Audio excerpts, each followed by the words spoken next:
नहमदुहु व नसल्ली अला रसूलिहिल करीम। औज़ु बिल्लाहि मिनश शैतानिर रजीम। बिस्मिल्लाहिर रहमानिर रहीम।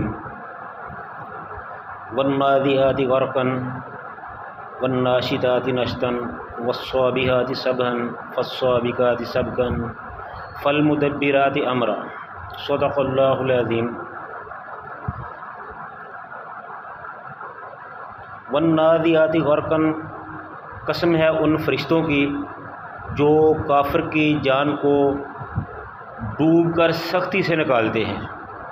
वन्नाशिताति नश्तन, और जो मोमन की जान को, मोमन की रूह को बड़ी आसानी और नरमी के साथ निकाल लेते हैं। हदीस में आता है कि जब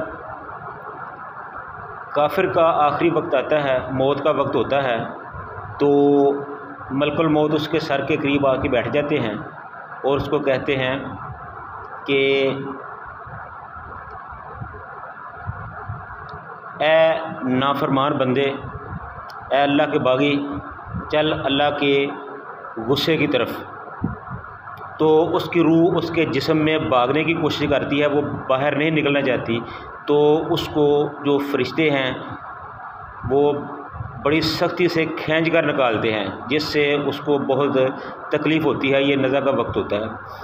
इसी तरह जो मोमन आदमी होता है, जब उसका आखिरी वक्त होता है तो उसके सर के पास भी मलकुल मौत बैठ जाते हैं और उसे कहते हैं कि ए पाकीज़ा रूह, चलो अल्लाह की रज़ा की तरफ। तो वो बड़ी आसानी के साथ उसकी रूह को कब्ज़ कर लेते हैं। और हदीस में आता है कि ये इस तरह होता है कि जैसे मशकीज़े का मुंह खोल दिया जाए और पानी खुद ब खुद ही बाहर निकल आए। इसी तरह आसानी के साथ मोमन की रूह कब्ज़ हो जाती है या मोमन की रूह निकल जाती है। वस्साबिहाति सबहन, और उन फरिश्तों की कसम जो हवा में तैरते हैं। जब वो अल्लाह के हुक्म से ज़मीन पे आते हैं और ज़मीन से वापस आसमान पे जाते हैं, तो वो तैरते हुए आते हैं और तैरते हुए ही जाते हैं। फस्साबिकाति सबकन, और फिर उन फरिश्तों की कसम जो लपक कर आगे बढ़ते हैं। फल मुदब्बिराति अमरन, फिर उनकी कसम जो हुक्म मिलने पर दुनियावी, दीनी और दुनियावी अमूर की तदबीर करते हैं। यानी कि अल्लाह के हुक्म की बजा आवरी के लिए हर वक्त तैयार रहते हैं। इधर अल्लाह का हुक्म हुआ और उधर उस पर अमल हो गया। यौम तरजुफुर राजिफा, उस दिन बड़ा ज़बरदस्त भूचाल आएगा, ज़मीन को हिला दिया जाएगा और हर चीज़ तहबाला हो जाएगी, फ़ना हो जाएगी। ये क़यामत के दिन जो पहला नफ़्क़ा होगा, इसराफील सूर में फूंकेंगे, ये वो पहला नफ़्क़ा होगा जिससे सारी दुनिया ही नहीं, सारी कायनात ख़त्म हो जाएगी। इंसान मर जाएंगे, समुंदर ख़त्म हो जाएंगे, दरिया ख़त्म हो जाएंगे, पहाड़ उड़ जाएंगे, हर चीज़ तहबाला हो जाएगी। आसमान से सूरज लपेट दिया जाएगा, चाँद बेनूर हो जाएगा, सितारे गिर कर जड़ पड़ेंगे, बेनूर होकर गिर जाएंगे। यानी कि कोई चीज़ ऐसी नहीं जो सलामत रहे, सिर्फ़ अल्लाह की ज़ात सलामत रहेगी, बाकी हर चीज़ ख़त्म हो जाएगी। ततबउहा रादिफ़ा, फिर उसके बाद एक और ज़लज़ला आएगा। ये दूसरा नफ़्क़ा होगा जिसमें जो मुर्दा लोग हैं वो दोबारा ज़िंदा कर दिए जाएंगे। वो ज़िंदा होकर अल्लाह के सामने खड़े हो जाएंगे। क़ुलूबुन यौमइज़िन वाजिफ़ा, उस दिन बहुत से दिल गमगीन, परेशान होंगे, क़यामत की हौलनाकी को देखकर घबरा रहे होंगे। अबसारुहा खाशिया, जिस तरह मुजरम कटहरे में खड़ा हो तो उसको जुर्रत नहीं होती कि वो अपनी आँख को इस तरह ऊपर उठा सके, इस तरह उनकी आँखें मुजरमों की तरह झुकी हुई होंगी, डर रही होंगी, सहमी हुई होंगी। यक़ूलूना इन्नल मरदूदूना फ़िल हाफ़िरा, और वो कहेंगे कि क्या हम दोबारा ज़िंदा कर दिए जाएंगे, क्या हम अल्लाह के सामने दोबारा इस तरह लौटाए जाएंगे। आइदा कुन्ना इदामन नाखिरा, जबकि हमारी हड्डियाँ तो बोसीदा हो चुकी हैं, गल सड़ चुकी हैं, قالوا تلک اذن کرۃ خاسرہ، اگر اس طرح کی واپسی ہوئی تو یہ تو ہمارے لیے بہت گھاٹے کا سودا ہوگا، یہ کافر لوگ کہیں گے۔ کیوں؟ وہ کہیں گے کہ قالوا تلک اذن کرۃ خاسرہ، کہ یہ واپسی تو بڑی گھاٹے کی ہوگی۔ گھاٹے کی کیوں ہوگی؟ کیونکہ نہ تو کوئی اللہ کا حکم مانا، نہ اللہ کی شریعت کو مانا، نہ اللہ کے رسولوں کو مانا، نہ ساری عمر نماز پڑھی، نہ کوئی نیکی کا کام کیا، تو کون سا منہ لے کر اللہ کے سامنے جائیں گے؟ تو یہ تو بڑی گھاٹے کی واپسی ہوگی۔ لیکن جیسا بھی ہے ہوگی تو صحیح، ہونی ہی ہے۔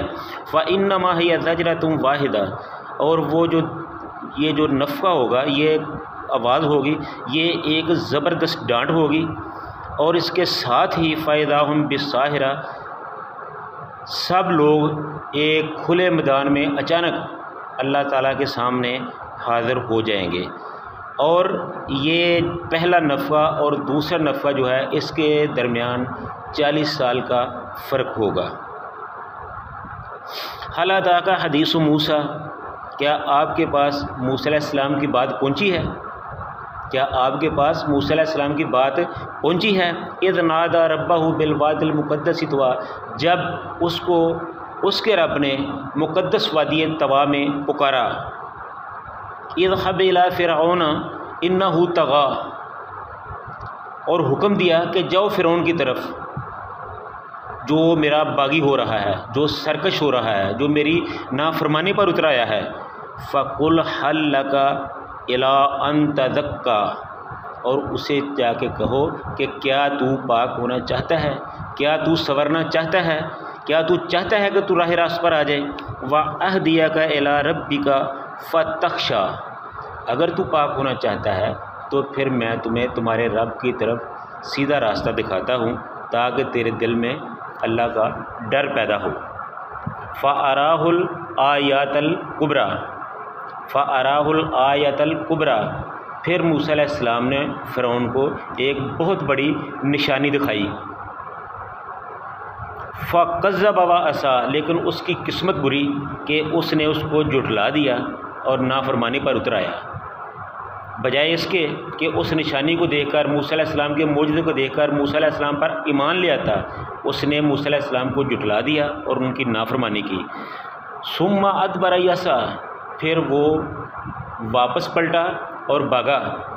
فَحَشَرَ فَنَادَىٰ، پھر لوگوں کو اکٹھا کیا اور ان سے کہنے لگا، فَقَالَ أَنَا رَبُّكُمُ الْأَعْلَىٰ، کہ میں تمہارا سب سے بڑا رب ہوں۔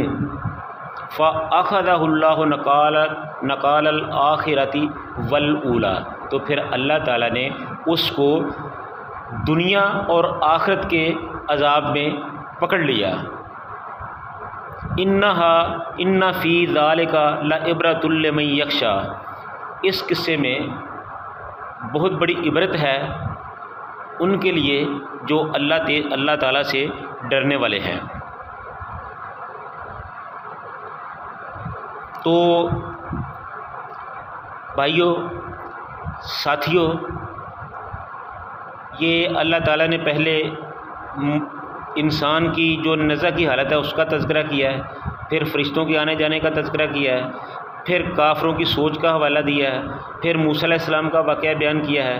یہ ساری چیزیں جو ہیں یہ صرف اس لیے ہیں کہ ہمیں اللہ تعالیٰ نے خبردار کیا ہے کہ ابھی تمہارے پاس مہلت کا ٹائم ہے، تو اس وقت میں خود کو سنوار لو، سنور جاؤ، صحیح ہو جاؤ، اپنا تزکیہ کر لو، قیامت کی تیاری کر لو، تاکہ کل اللہ کے دربار میں آپ سب کو شرمندگی نہ اٹھانی پڑے۔